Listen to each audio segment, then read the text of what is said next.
everybody, welcome or welcome back. It is end of September, beginning of October, so that means it is time for another monthly wrap up. In this video I'm going to be going through all the books that I read in September, and then I'm also going to be picking my October TBR. So September was not a great reading month for me, to be honest. I started September halfway on holiday, so like we went on holiday in August through to beginning of September.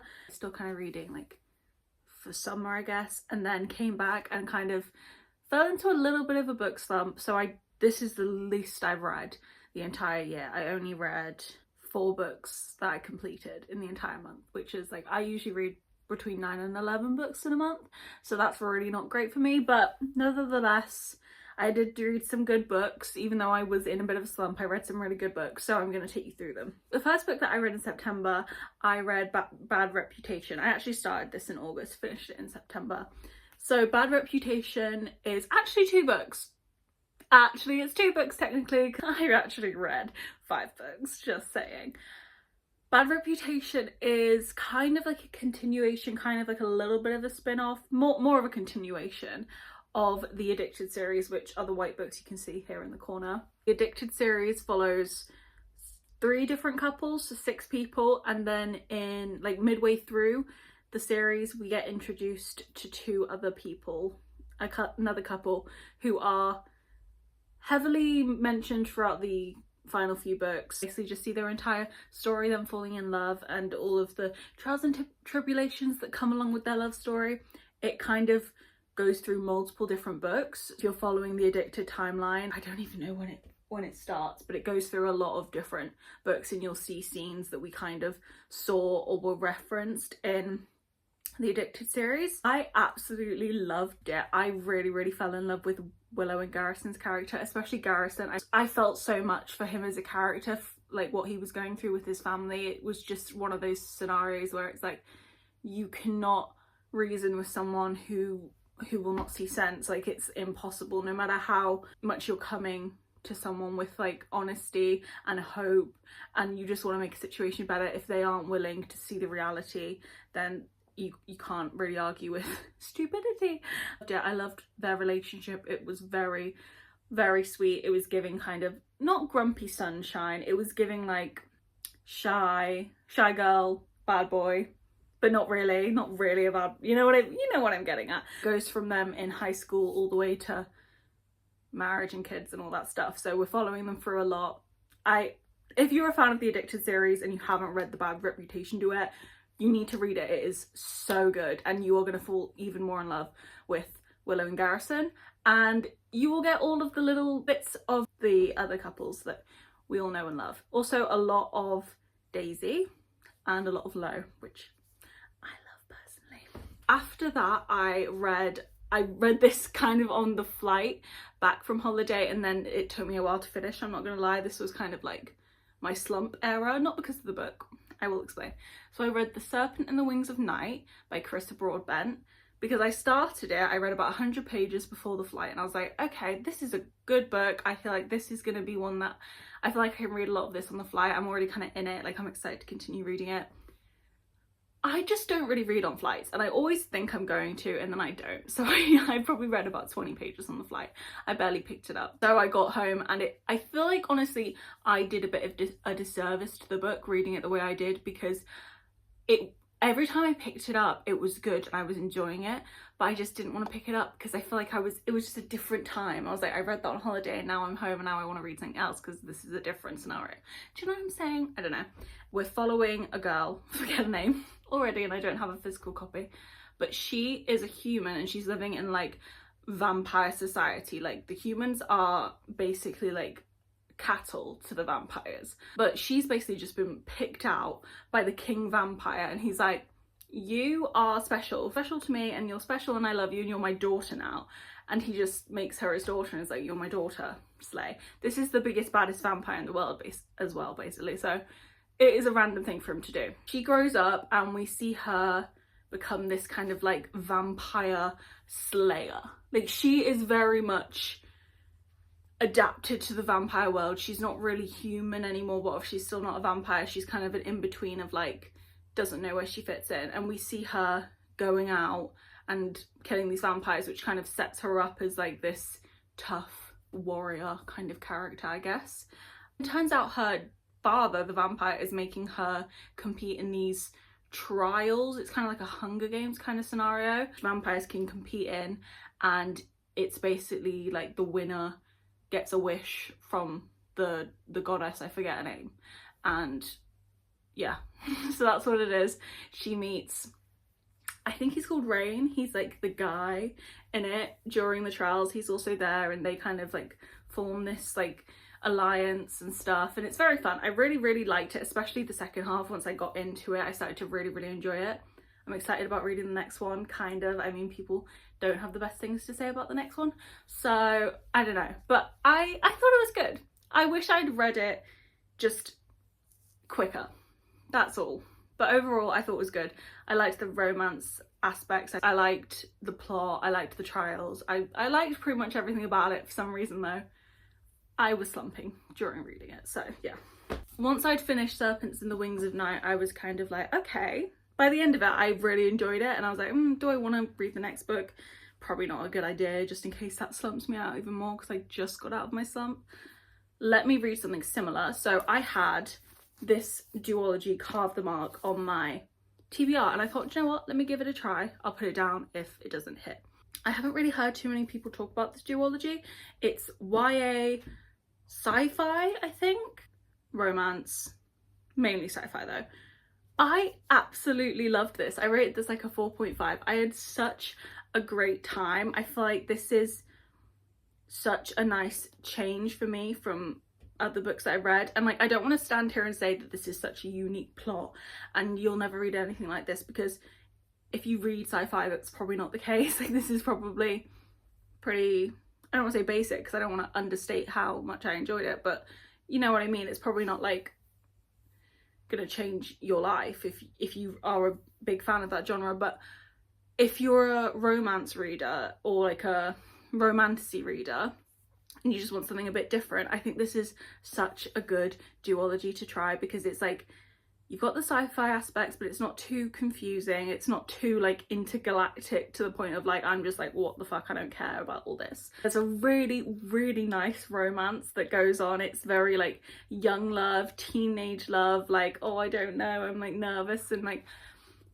it's great. I really loved the plot, loved the characters, loved everything about this series. Also, there's lots of themes in this duology of like identity and unity as like a culture, and belonging within your community and your culture, and like whether blood is what makes you part of something or whether it's you growing up there, all these kind of things. Carve the Mark's great. If you haven't read Carve the Mark, I would really recommend. I loved. Okay, so after I read that, I was in quite a cozy autumnal mood. Wanted to keep those vibes going. I decided to pick up the Pumpkin Spice Cafe. I actually got this last year, like right at the end of autumn, so I never got the chance to read it. Like, obviously I'm not gonna read this if it's not autumn, but I've heard lots of people talking about it this year, which is random. It's like almost fate that I've actually read it now when everybody's talking about it. I really liked this. I did not expect to like it as much as I did. I was like, I feel like this is just gonna be you know, just a normal little romance. Maybe it'll give me like the autumn vibes that I kind of want. I'm probably not going to think about it too much. I had a really good time. This was one of the first romances I've read in a while that I've really just enjoyed, just for the sake of it being like cute and light and fun and just sweet, and it's more of like a vibe than a plot. I loved it. We're following Jeannie, I think that's how you say her name, who has just taken over her aunt's cafe, the Pumpkin Spice Cafe, in this small town, and it is so small town. It's like one of those things, we have town hall meetings every week and every single person owns a business that's called something fucking weird, like the Cherry Bakewell hardware store. Like it's very that. She's moved to this small town. Previous to that, she was like businessy boss girl, so very different from her. Upon moving to this small town, she very quickly meets Logan, who is obviously the local farmer, flannel wearing farmer, big guy, who just so happens to be so sweet, cute, adorable, shy, crazy. And also he is kind of reeling from a recent situation that happened with his last partner. It was not cute for Mr. Logan. So he's kind of reeling from that, and he's very much like anti-love, anti-relationship, but very quickly he's like, okay, but I really like Jeannie, like, oh. It's very sweet, cute, autumn vibes. I would really recommend, if you see this and you're like, gimmick, don't need gimmick. It's giving gimmick, but it's giving like fun, cute gimmick that I want to read, you know what I mean? So, The Pumpkin Spice Cafe. Yeah, those are all the books that I read fully. I do just want to mention that I read about half of this. Yeah, about half of this. This is They Wish They Were Us by Jessica Goodman. I ended up soft DNFing this because it just was not giving me the autumnal vibes that I needed. This is a YA mystery, and usually YA mysteries really just give me that like cozy comfort vibe that I want.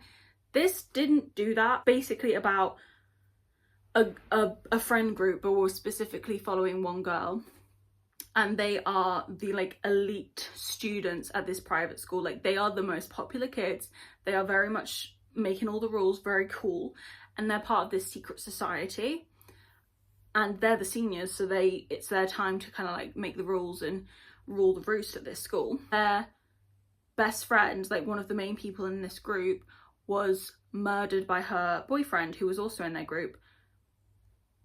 Come back to now, maybe he didn't kill her is what's being talked about. Maybe he didn't kill her. What happened to her? My problem with this is that I was going in expecting that. I was expecting that we're going to be following this girl who is kind of like investigating her best friend's murder. It's not really giving that. She's talking about it. It gets brought up a couple times, but we don't make really any movement on that. I got halfway through and we hadn't really made any movement. I hadn't learned anything about it. I just hadn't learned anything about it. What we were learning about was this secret society, this friend group, all their elite private school drama and all that kind of stuff. It just wasn't really what I wanted. So, soft DNF, maybe we'll go back, maybe won't. We will see. It's going to be all the books that I read in September. Now we are going to go on to my October TBR. So I have got some October-y prompts in here, kind of like maybe on the spooky side, some that aren't. And we are just going to pick, I think, 6. 6 is a good amount for me because I like to keep my TBR short. And then we will pick out books after we've picked the prompts. So, ooh, okay. It says, read a book set in the forest. That's a good one for October. The little pot that I've put this in is not great. Okay, we've got 2 that we've pulled. Ooh, Treat Yourself. That's cute. Reference to Halloween, but by that I kind of just meant pick what you want. Wild card, do what you want, Holly-Ann. Okay, Jesus, this is not the best pick for me. We have Thriller. I don't even know if I really have any thrillers on my TBR, but yeah, I put a little smiley because I knew I wouldn't want to do that, but I did it anyway. Ooh, this is fun. A book I'm scared to read. Obviously that is kind of reference Halloween. I don't actually know if I actually have any that work for this. Title begins with an O. I actually don't know if I have any, but we will try. We have, okay, historical setting. All right, great. Now let's get my TBR cart out and pick some books. Okay, here we are. Here we go. We have my TBR cart and I have my prompts. So we are going to start picking. First things first, read a book set in the forest. I already have an idea for this. This is, I think, the second Illumicrate book that I ever got and I never read it. So, After the Forest by Kelly Woods. I believe that this is a Hansel and Gretel retelling. I think this is kind of set in the woods, a forest. It has forest in the title. I think it's fair enough that I can deduce that from what I'm reading. Okay, next we have Treat Yourself. Okay, I'm going to save that one to last because maybe one will fit a prompt, you know what I mean? We have Thriller next. Okay, we have Misery by Stephen King, which I have started but I put back just because I wasn't really in the mood for it. Yeah, I got like 69 pages through. So that's a thriller. Thrilling suspense, very good.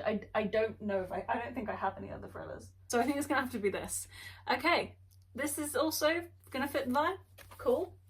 We have a book I'm scared to read. Okay, a book I'm scared to read. I am scared. I mean, truth be told, nothing terrifies me more than this series. So I think maybe we'll pick this one, although I just really don't know if it's gonna happen. I really don't know if it's gonna happen, but we're gonna be brave, and we're gonna put Daisy Hates the Great Undoing on our TBR first. I think title begins with an O came first. Now let's see. Okay, we have Of Jade and Dragons, that begins with an O. I think Of Jade and Dragons is the only book that I have that begins with an O. Oh god, my fucking TBR card is just an absolute... We have Of Jade and Dragons. This, I am actually kind of scared to read. Of Jade and Dragons. Okay, this TBR is actually kind of looking terrifying, I'm not gonna lie. This is not... This does not look like an easy month so far. Okay, we have left. We have historical setting. Do I have anything with a historical setting? Is the Song of Achilles technically historical? I'm gonna pick this because this is the closest thing I can consider a historical. This again is another book that I'm scared to read, so this is not shaping up to be a very easy month for me. I just got out of a reading slump. Oh my god, maybe this is the universe telling me that I need to change up my reading habits. Okay, and then we have Treat Yourself. So what book would I like to treat myself to? Let's pick something simple, yes.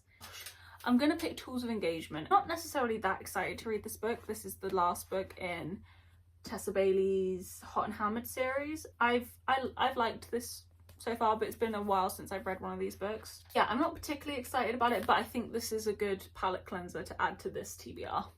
You know what I mean? I don't think we need anything else too groundbreaking. So that is what we're gonna do. There we go. There's our TBR. So we have After the Forest by Kelly Woods. We have Misery by Stephen King. Daisy Hates and the Great Undoing by Jessa Hastings. We have Of Jade and Dragons by Amber Chen. We have The Song of Achilles by Madeline Miller, and then Tools of Engagement by Tessa Bailey. I'm actually kind of excited about reading some of these different books. Changing up my life, changing up the habits. That is it. Those are all the books that I'm gonna hopefully get to in October. That was all the books that I read in September. I really hope you enjoyed this video. If you did, go watch some of my other wrap-ups or some of my other reading vlogs or challenges, whatever. I've got a lot of stuff going on. Thank you for watching, and